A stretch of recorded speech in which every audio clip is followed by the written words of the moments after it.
Bonjour, bienvenue à la caserne d'Yverdon-les-Bains, au SDIS du Nord-Vaudois, où nous allons assister à l'inauguration de deux nouveaux véhicules et à la démonstration de la lance Cobra. Alors, on se trouve ici aujourd'hui parce qu'on inaugure deux nouveaux véhicules pour le SDIS régional du Nord-Vaudois.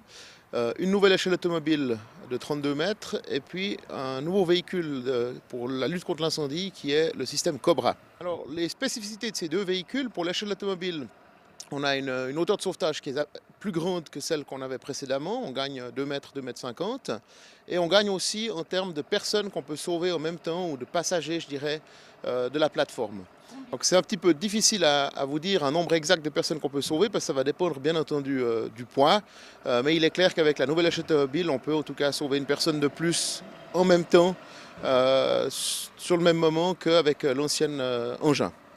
Alors la spécificité du véhicule Cobra, c'est un système de lance perforante, c'est-à-dire qu'on peut traverser du matériau avec cette lance pour ensuite envoyer de l'eau pulvérisée en fines gouttelettes à l'intérieur d'un volume sans que physiquement des pompiers y pénètrent. Effectivement, on essaie d'éviter l'appel d'air dans le sens où lorsqu'on a un volume en feu et que les pompiers y pénètrent, il se peut avoir ce phénomène qu'on appelle de backdraft, où vous avez de l'air qui rentre frais et il y a une sorte d'explosion qui résulte. Avec ce système, sans rentrer dans le volume, on va refroidir ces gaz chauds pour ensuite pouvoir y rentrer sans qu'on ait cet effet de backdraft. Effectivement, lorsqu'on va percer avec cette lance, on va créer des petits trous de l'ordre de 5-6 mm pour traverser le matériau. Je vous rassure, c'est des dégâts qui sont négligeables par rapport au fait que le volume est entièrement en feu à l'intérieur. Alors cette lance, l'effet de perçage, il est obtenu par deux phénomènes. Un, une eau à très haute pression, donc à très haute vélocité qui sort de la lance, et surtout accompagné d'un abrasif qui permet justement d'avoir ce pouvoir de perforation. Donc effectivement, cette lance Cobra est une nouveauté en Suisse romande, puisque l'ECA fait preuve de pionnière en la matière. On a été chercher, ou l'ECA a été chercher cette technologie en Suède, qui est très répandue là-bas. Elle l'implémente pour la première fois au SDIS de Lausanne-et-Palinges et au SDIS du Nord-Vaudois dans une phase de test pour les mois et années à venir afin de la développer plus à l'avenir. Alors effectivement, le Cobra est déjà opérationnel avec un nombre limité de personnes qui peuvent le manipuler actuellement puisque la formation est encore en cours. Et il est déjà intervenu à 3 reprises de ces derniers temps sur différents incendies. Donc dès qu'il y a un incendie d'une importance suffisante, il est engagé. Pas forcément toujours utilisé sur place, mais il vient au moins sur place et s'il y en a besoin, il est engagé à ce moment-là. Sur les 3 derniers incendies que je vous ai cités, il a été utilisé. Alors, ce n'est pas forcément une question de temps pour éteindre l'incendie, c'est surtout une question de créer des conditions sécuritaires pour nos sapeurs. Alors, on aurait quand même fait le travail sans le Cobra, parce que ça fait quand même un certain nombre d'années qu'on travaille sans cet outil. Seulement, cet outil amène une sécurité supplémentaire lorsque nos sapeurs interviennent.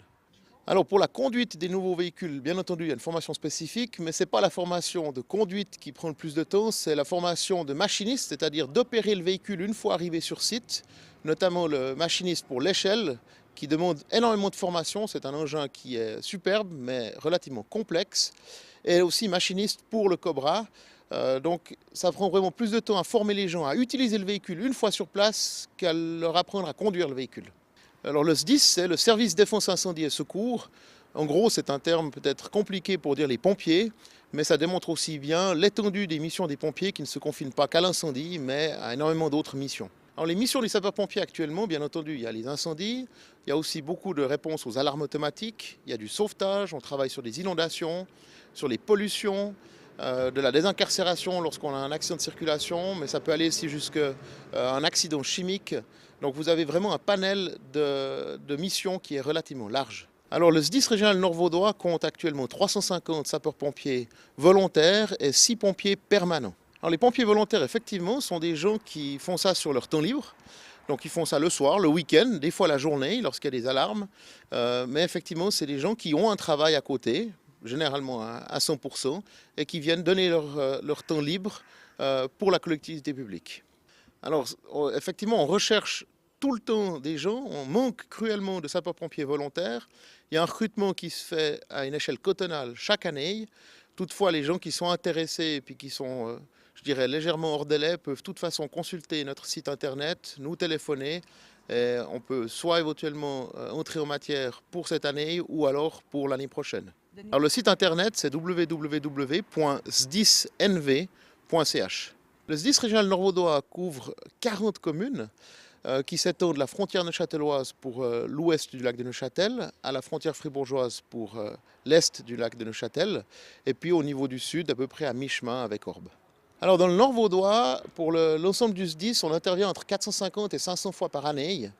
Un quart de ces interventions concerne du feu, un petit quart les alarmes automatiques et puis un petit quart les pollutions. Le reste étant réparti dans le dernier quart. Alors, le SDIS régional nord-vaudois est une association intercommunale de 40 communes. Alors c'est effectivement le comité de direction qui est composé de 7 représentants de ces 40 communes qui est le patron du SDIS régional du nord-vaudois.